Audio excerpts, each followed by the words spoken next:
आप सभी को मेरा नमस्कार। मैं जितेंद्र शर्मा सेबवाल बोल रहा हूं। 2024 लोकसभा चुनाव में भी फिर एक बार मोदी सरकार ही देश की बहुत बड़ी ज़रूरत है। 2014 से पहले जब हम देखते हैं कि मोदी सरकार नहीं थी और केंद्र में यूपीए की सरकार थी, तो उस दौरान बहुत सारे घोटाले हुए, बहुत सारे भ्रष्टाचार के मामले सामने आए और उससे यूपीए सरकार की जो छवि थी 2014 से पहले जो यूपीए सरकार चल रही थी केंद्र में, वो छवि बहुत खराब हुई। और अगर उन घोटालों का अगर हम यहाँ पर उल्लेख करना चाहें तो बहुत सारे घोटाले थे जिससे पूरा देश त्रस्त हो गया था और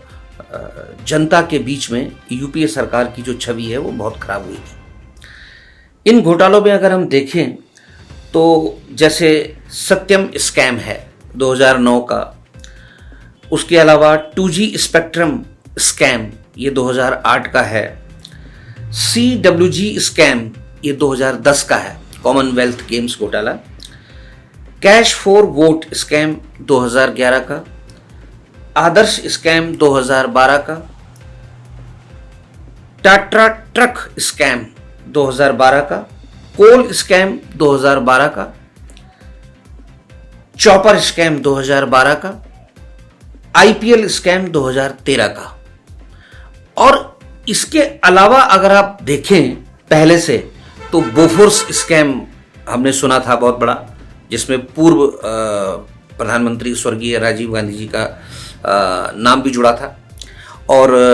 वो भी एक बहुत बड़ा दाग कांग्रेस के ऊपर लगा था उस वक्त। उसके अलावा नेशनल हेराल्ड स्कैम ये भी है जिसमें सोनिया गांधी जी, आदरणीय सोनिया गांधी जी और आदरणीय राहुल गांधी जी का नाम इससे जुड़ा हुआ है। वाड्रास डीएलएफ स्कैम, ये भी देश के सभी लोग इस स्कैम से अच्छी तरह से परिचित हैं। और फॉडर स्कैम ये भी बहुत घोटाला बड़ा चर्चित हुआ था, ये तो पहले से थे ही थे। अगर हम यूपीए के समय के घोटालों की बात करें तो हमारे देश के जो इस वक्त गृह मंत्री हैं श्री अमित शाह जी, उनके अनुसार लगभग 12 लाख करोड़ के ये घोटाले थे। तो आज के जो वर्तमान मोदी सरकार है 2014 से लेकर के और अभी 2024 तक, कम से कम इन 9-10 सालों में हमें इस केंद्र सरकार के ऊपर, मोदी सरकार के ऊपर किसी तरह के घोटालों के आरोप कहीं भी दिखते नहीं हैं। और अगर कुछ लोगों ने आरोप लगाने की कोशिश की भी है विपक्षी दलों ने, तो वो आरोप कहीं भी साबित नहीं हुए हैं। मुझे ध्यान है जो फ्रांस से हमने राफेल जो लड़ाकू विमान खरीदे हैं, उनसे संबंधित जो है मामला उठाया गया, खासकर कांग्रेस के द्वारा, राहुल गांधी जी के द्वारा, कि राफेल के मामले में, उसके खरीद के मामले में, या वो जो सौदा हमारा हुआ है फ्रांस के साथ, शायद उसमें घोटाला हुआ है। लेकिन माननीय अदालत में जब वो मामला गया तो कहीं पर भी ऐसा साबित नहीं हुआ कि केंद्र सरकार के द्वारा इस मामले में किसी तरह का कोई घोटाला किया गया है। प्रधानमंत्री नरेंद्र मोदी जी के ऊपर कांग्रेस ने चौकीदार चोर है का नारा भी इसी मुद्दे पर लगाया था, लेकिन ये आरोप साबित नहीं हुआ है कहीं पर भी नहीं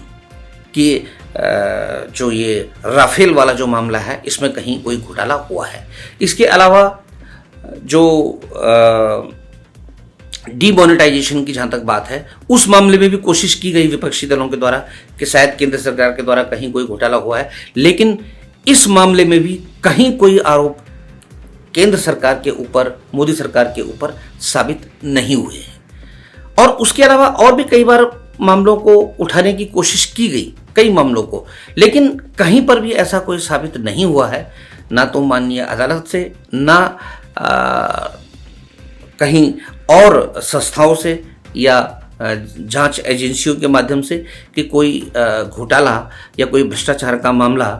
पिछले 9-10 सालों में मोदी सरकार के ऊपर कोई हो या साबित हुआ हो या कोई मामला चल रहा हो और वो जांच में सही पाया गया हो, ये बातें कहीं पर भी साबित नहीं हुई हैं। तो पिछले 9-10 सालों में मोदी जी ने एक भ्रष्टाचार मुक्त शासन भारत को दिया है। उनकी सरकार के दौरान देश को कोई घोटाले नहीं देखने पड़े, कोई भ्रष्टाचार के मामले नहीं देखने पड़े, बल्कि जहां पर भ्रष्टाचार हुआ है, जहां घोटाले हुए हैं, वहां पर सख्त कार्रवाई की गई है। और कई विपक्षी दल, जिसमें बहुत सारे लोग हैं जो भ्रष्टाचार के मामलों में इन्वॉल्व हैं, जिनके ऊपर भ्रष्टाचार के आरोप हैं, उनके खिलाफ जांच की गई, गंभीरता से जांच की गई, जांच को तेजी से आगे बढ़ाया गया। और बहुत सारे विपक्ष के जो नेता हैं वो या तो आज जेल में हैं या उनके ऊपर कार्रवाई चल रही है और जांच चल रही है, अदालत में जो मामले हैं उनके ऊपर विचाराधीन है। कुल मिला के कहने का मतलब यह है कि भ्रष्टाचार से संबंधित अगर कोई मामले विपक्षी दलों के ऊपर हैं, विपक्षी नेताओं के ऊपर हैं, तो उनके ऊपर तेजी से कार्रवाई हुई है, जो कि पहले इतना तेजी से कार्रवाई नहीं होती थी या बचाने के उनको प्रयास किए जाते थे। तो इस मामले में हम ये कह सकते हैं कि भ्रष्टाचार के मामलों में चाहे कोई नेता इन्वॉल्व हो, सत्ता पक्ष के या विपक्ष के, या कोई अधिकारी इन्वॉल्व हो, या कोई भी उद्योगपति या किसी भी तरह के जो लोग हैं, अगर भ्रष्टाचार के मामलों में इन्वॉल्व हैं तो उनके ऊपर तेजी से कार्रवाई, सख्त कार्रवाई मोदी सरकार के दौरान पिछले 9-10 सालों में हुई है। और मोदी सरकार के ऊपर भ्रष्टाचार के या घोटालों के कोई आरोप नहीं है। और जो लगाने की कोशिश अगर की भी है कुछ आरोपों को विपक्ष के दलों के द्वारा, तो वो आरोप कहीं पर भी साबित नहीं हुए हैं। तो देश को भ्रष्टाचार मुक्त शासन देना, ये मोदी सरकार की पिछले 9-10 सालों में सबसे बड़ी उपलब्धि है। और जहां विपक्षी दल अपने परिवार को मजबूत कर रहे हैं, अपने परिवार के सदस्यों को सांसद बनाने में, विधायक बनाने में, मंत्री बनाने में व्यस्त रहते हैं, कोशिश उनकी चलती रहती है और उन्होंने अपने परिवार को हमेशा आगे बढ़ाने की कोशिश की है, उसमें वो सफल भी रहे हैं। जबकि नरेंद्र मोदी जी की तरफ से कभी भी अपने परिवार को आगे बढ़ाना, अपने रिश्तेदारों को आगे बढ़ाना, ऐसा कोई काम उन्होंने कभी किया नहीं है। उन्होंने हमेशा गुजरात के मुख्यमंत्री के रूप में भी और भारत के प्रधानमंत्री के रूप में भी केवल और केवल भारत के विकास के लिए काम किया है, भारत को आगे बढ़ाने के लिए काम किया है, भारत को मजबूत करने के लिए काम किया है, जनहित के लिए काम किया है। और देश की जो संस्कृति है, देश की जो आर्थिकी है और देश की जो सैन्य जरूरत है, उसको आगे ले जाने और मजबूत करने का उन्होंने हमेशा काम किया है। लेकिन उन्होंने केवल अपने परिवार के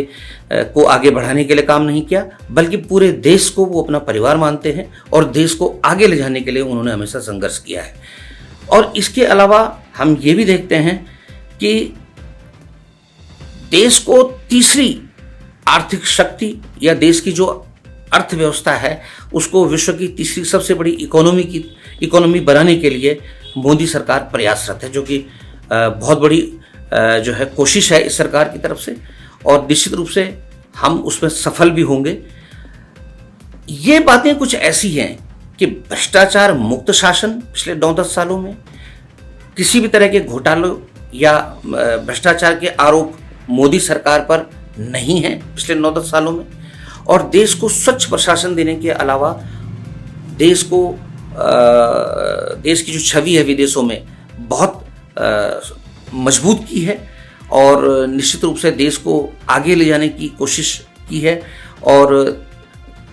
जहां विपक्षी दल अपने परिवार को आगे बढ़ाने के लिए काम कर रहे हैं, वहां मोदी सरकार के द्वारा देश को आगे बढ़ाने के लिए संघर्ष किया गया है, देश को आगे ले जाने के लिए संघर्ष किया गया है और पूरे देश को अपना परिवार मान के वो चलते हैं। और जहाँ कहीं भी उनको योग्य नेता नज़र आते हैं, जो योग्य लोग हैं राजनीति में, स्वच्छ छवि के लोग हैं, चाहे वो सामान्य परिवार से आते हों, अपने दल के हों, उनके गठबंधन के हों या दूसरे दलों के भी अगर हों, तो उनको उन्होंने प्रमोट करने की, आगे बढ़ाने की और उनको सफलता के पथ पर आगे ले जाने की उन्होंने कोशिश की है। तो मैं समझता हूँ कि देश को 2024 के लोकसभा चुनाव में भी एक बार फिर मोदी सरकार की ज़रूरत है। मुझे लगता है कि आप सब मेरी इस बात से सहमत होंगे और आपको आज हमारे विचार कैसे लगे इस पर हमें कमेंट्स दीजिए और हमारे चैनल को आप सब्सक्राइब करें, लाइक करें, शेयर करें। आप सबका बहुत बहुत धन्यवाद।